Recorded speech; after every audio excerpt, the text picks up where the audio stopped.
Hi, പ്രകാശത്തിൻ്റെ സഞ്ചാരപാതയുടെ പ്രത്യേകത കണ്ടെത്താനുള്ള 2 പരീക്ഷണങ്ങളാണ് അവതരിപ്പിക്കുന്നത്. ഇവിടെ ഒരു ലേസർ ടോർച്ച് പ്രകാശിപ്പിച്ചിരിക്കുന്നു. അതിൻ്റെ പ്രകാശം ചെന്ന് പതിക്കാൻ വേണ്ടി ഈ അറ്റത്ത് ഒരു സ്ക്രീൻ വെച്ചിട്ടുണ്ട്. പ്രകാശത്തെ തടയുന്ന അതാര്യ വസ്തുക്കൾ കൊണ്ട് നിർമ്മിച്ച 3 കാർഡുകൾ വഴിയിൽ തടസ്സമായുണ്ട്.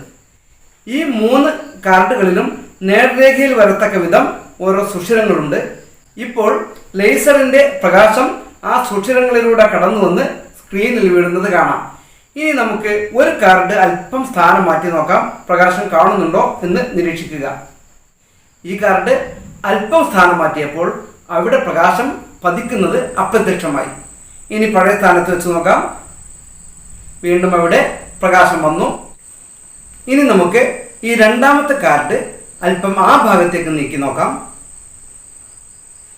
ഇപ്പോഴും ഇവിടെ വീഴുന്ന പ്രകാശം അപ്രത്യക്ഷമായി. കാർഡ് തിരിച്ച് ഇങ്ങോട്ട് തന്നെ കൊണ്ടുവരാം. ഇപ്പോൾ പ്രകാശം അവിടെ പ്രത്യക്ഷപ്പെട്ടു. ഇനി മൂന്നാമത്തെ കാർഡ് സ്ഥാനം മാറ്റി നോക്കാം. പ്രകാശം അപ്രത്യക്ഷമായി.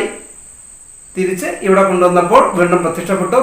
ഇനി ഈ സൈഡിലേക്ക് വലിച്ചു നോക്കാം. ഇപ്പോഴും പ്രകാശം നഷ്ടപ്പെട്ടു. കാർഡുകളുടെ സ്ഥാനം മാറ്റുമ്പോൾ ഇവിടെ വീഴുന്ന പ്രകാശം അപ്രത്യക്ഷമാകുന്നത് എന്തുകൊണ്ടാണ്? അത് പ്രകാശം നേർരേഖയിൽ സഞ്ചരിക്കുന്നത് കൊണ്ടാണ്. ഈ കാർഡുകളുടെ ദ്വാരങ്ങൾ നേർരേഖയിൽ വരുന്ന രീതിയിലായിരുന്നു ആദ്യം ക്രമീകരിച്ചിരുന്നത്. അതുകൊണ്ട് പ്രകാശം ആ ദ്വാരങ്ങളുടെ ഉള്ളിലൂടെ ചെന്ന് മറുഭാഗത്ത് സ്ക്രീനിൽ വീണു. ഏതെങ്കിലും ഒരു കാർഡ് മുന്നോട്ടോ പിന്നോട്ടോ തള്ളി വെക്കുന്നതോടുകൂടി ദ്വാരങ്ങൾ നേർരേഖയിലല്ലാതെയായി മാറുന്നു. അപ്പോൾ പ്രകാശം അതിലൂടെ സഞ്ചരിച്ച് മറുപുറത്ത് എത്താതെയാകുന്നു.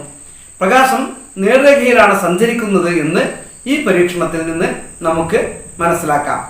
ഇനി രണ്ടാമത് ഒരു പരീക്ഷണം കൂടി ഇതേ കാര്യം മനസ്സിലാക്കാൻ വേണ്ടി നമുക്ക് ചെയ്യാം.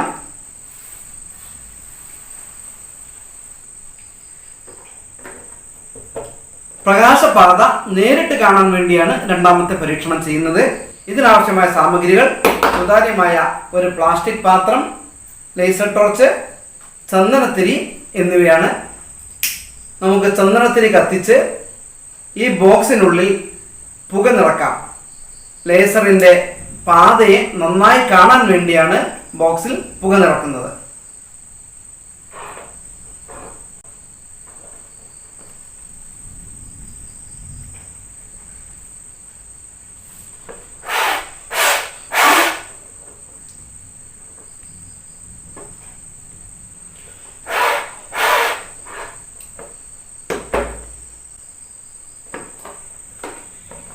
ഇനി ലേസർ ഇതിലൂടെ പ്രകാശിപ്പിക്കുമ്പോൾ ആ പ്രകാശപാത നേർരേഖയിൽ ഈ പുകക്കുള്ളിലൂടെ പോകുന്നത് കാണാം. ഇതാ പ്രകാശം നേർരേഖയിൽ സഞ്ചരിക്കുന്നു.